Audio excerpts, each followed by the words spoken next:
This is A Better Night's Sleep, a podcast about sleep, sleep disorders, and evidence-based treatment from military health sleep experts. I'm Dr. Julie Kinn with the Defense Health Agency. And I'm Colonel Brian Robertson, the Chief of Sleep Medicine at Walter Reed. Colonel Robertson, we've talked about a lot of interesting sleep disorders, but we have a few questions for you today about just how do I get to sleep in the first place? Okay. So here's the first one for you. What's the very best sleep hygiene routine for working adults, as well as any tips on getting there and keeping it going? The best sleep hygiene for working adults is the best sleep hygiene for anybody. Sleep hygiene, when we think about those words, we think about the conditions or the environment that you sleep in. So if you think about what feels good or feels right, one is that the place is quiet, that you're not having interruptions. So that can be interruptions in your house. Children, unfortunately, are one of those interruptions. That happens a lot to parents, and that can make it tough for working adults. But then outside the home, too. So sirens or neighbors and things like that, barking dogs and that sort of thing. Mm-hmm. You want to get that quiet. So quiet is the first part. Dark is the second part of this. So when you have a lot of excess light, that tends to not be so conducive to sleep. Now, most night lights aren't too bad. And certainly if you want to put one in the bathroom so you're not stumbling around in the dark, that's fine to use. But we want to avoid a lot of light, and certainly don't leave your night bedside lamp on. That would not be a generally good thing to do for an adult, for anyone.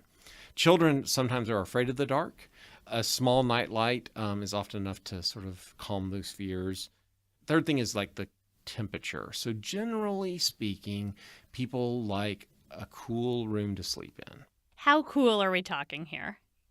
So it depends on the person, right? So older adults tend to want things a little bit warmer. Younger adults tend to want them a little cooler. So working adults, which I think the person that's asking this question was a working adult, probably somewhere around 67 to 73 degrees. I probably wouldn't go much higher than 73 degrees for most people. Okay. But it's very individualized. So, pick a temperature, adjust it 1 degree up or down till you get the one that works for you. Is there a difference between ideal sleep temperature for adults versus children, men versus women? The temperature that is comfortable for an adult might be a little too cool for a small child. Children have more body surface area compared to their whole body mass as compared to an adult. And what that means is that they lose heat faster. So they tend to want to be a little bit warmer. Adults can handle a little cooler temperature. Okay, no, that's really useful. So what about getting it there and keeping it going? Right. So when you have problems with your sleep hygiene, getting it there, the one thing I'll tell you to do is to take it slow. You didn't get into the mess you were in one night, and you won't get out of it in one night. And so the first thing that we tell people to do is make one change. If the room is too bright and you've left the lights on too much, make that change first. If you have trouble with just noises outside your home, wearing earplugs is perfectly okay. There's no problem doing that. Oh, good. Some people do that. They sleep better when they do that and feel better in the morning. Sleep masks sometimes, if you can't get rid of the light for some reason, sleep masks are pretty common. You can buy them almost anywhere, and they work. They keep most of the light out. It sounds like expectation management, just knowing that you maybe don't expect that if you change all these things, you're miraculously going to fall asleep immediately that first night. Right. So when we talk about sleep hygiene, we're talking to people about insomnia. And with insomnia, this is not enough to fix it. There are almost always other things that we need to do besides having a good environment to sleep in. But it is a good start, and it's necessary. You need to do these things before you can really progress to other things that you can do to treat insomnia. I'm wondering about the hour before sleep.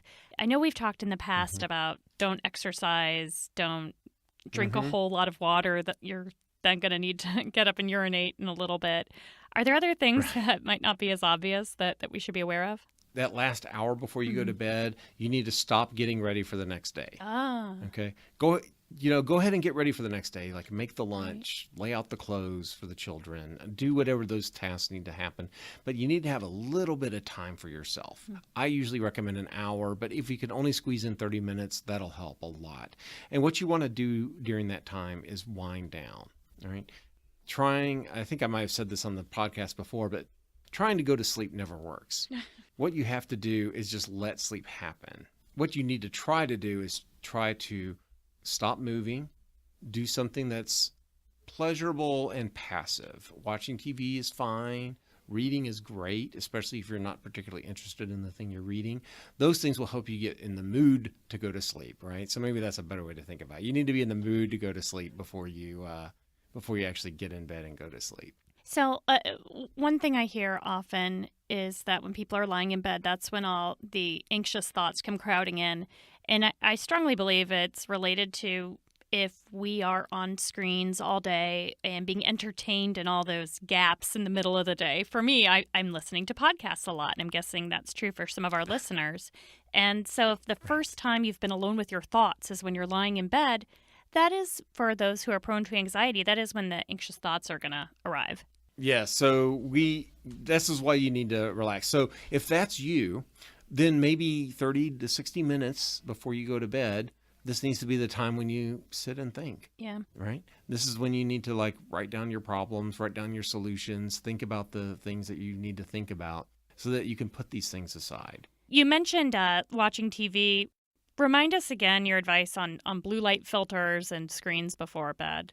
So there are some medical studies that show that if you are exposed to blue light, the kind of light that comes from phones and tablets and computers and televisions, that interferes with your body's natural melatonin production. Melatonin is this hormone of darkness, is what we call it. You need dark conditions for your body to make it. And light actually stops it from being made or delays its production. So there is on iPhones, definitely, and you can also get a program that will turn the screen orange. So you have less of that blue light coming off the screen. The orange light will sort of substitute for the blue light and keep that from happening. You can also buy blue blocker glasses. They're orange tinted glasses, and you can wear those in the few hours before you go to bed. You can wear them watching TV, working on your computer, tablet, phone, whatever you want. But that also will block the blue light. Terrific. So it sounds like that is an important feature to recognize on your phone. It is, and it's easy to set up. Just look for it on your settings on your phone. You can take care of that. Okay, I have one last question for you here today, Sure. And then I'll let you go, Colonel Robertson. Why do some people fall asleep 30 seconds after they hit the pillow while others take hours? That is a great question. So if people are actually falling asleep 30 seconds after they hit the pillow, they are probably very sleep deprived. So that's not a good condition to be in either. The normal amount of time it takes for someone, if they're trying to fall asleep, to actually fall asleep is somewhere around 10 to 15 minutes. Oh, that's interesting. Yeah, so it doesn't happen automatically normally. And when it does happen very fast, it's almost always because they're sleep deprived. If they've stayed up very late, their drive to sleep is very great, at that time that they're trying to fall asleep. So even if they're not chronically sleep deprived, you can be acutely sleep deprived, where it's just happening that night, and that'll make you fall asleep really fast. Why people have insomnia is a great question. I don't know if I have an hour or two to answer that one, but I will just tell you that there are several things that are associated with insomnia. The first is depression. The second one is anxiety or anxiety disorders, very common. And then the third thing that we see is something called PTSD, post-traumatic stress disorder. Insomnia is a very common complaint in people that have PTSD. We also see it with medical conditions. So in fact, we have a high rate of insomnia in our patients that have sleep apnea, which is kind of an interesting thing. You wouldn't think they would go together, but they do. Probably about 50% of our patients with sleep apnea also have insomnia. Oh, no kidding. Yeah, so that's it's kind of an interesting thing. So insomnia might be a clue that you have some other things that are going on, right? That are unrecognized and untreated. Insomnia exists separate from depression and anxiety, and we can treat it separately. The other thing to know is that if we successfully treat insomnia, depression and anxiety often improve just by fixing the insomnia problem. That makes a lot of sense. But it also sounds like you can't just approach one of the disorders. It really makes sense to take a holistic look at your behavioral health. Absolutely. So you do have to take a holistic look because everything affects everything else. Your breathing problems that are untreated because you have sleep apnea wake you up often during the night. Those repeated awakenings train your brain to be awake in bed. And that's what we think leads to the insomnia. Well, I love hearing that 10 to 15 minutes is the normal amount of time it takes to get to sleep. I think for those of us, especially people with partners who it only takes them 30 seconds, we look at them with jealousy. And I imagine thinking that that's the norm is going to be a dangerous feeling because then you're not reading your own sleep accurately. Right. So when you get in bed, one, make sure you're sleepy. Two, relax, right? You're trying to go to bed, and this is not something you have to accomplish. This is something that's going to happen to you if you just let it happen. That's probably my best advice I can give for a podcast, but that's really how we approach this with people, is that they have to get to that point where they can relax their brain enough so they can fall asleep. Fantastic. Thank you so much, Colonel Robertson. You're welcome. It was great to be here again. A Better Night's Sleep is produced by the Defense Health Agency. Please get in touch with us on Facebook and Twitter at Military Health, and you can submit your questions to our email address in the show notes. Thanks for subscribing and rating us wherever you listen to podcasts. And we hope tonight you have a better night's sleep.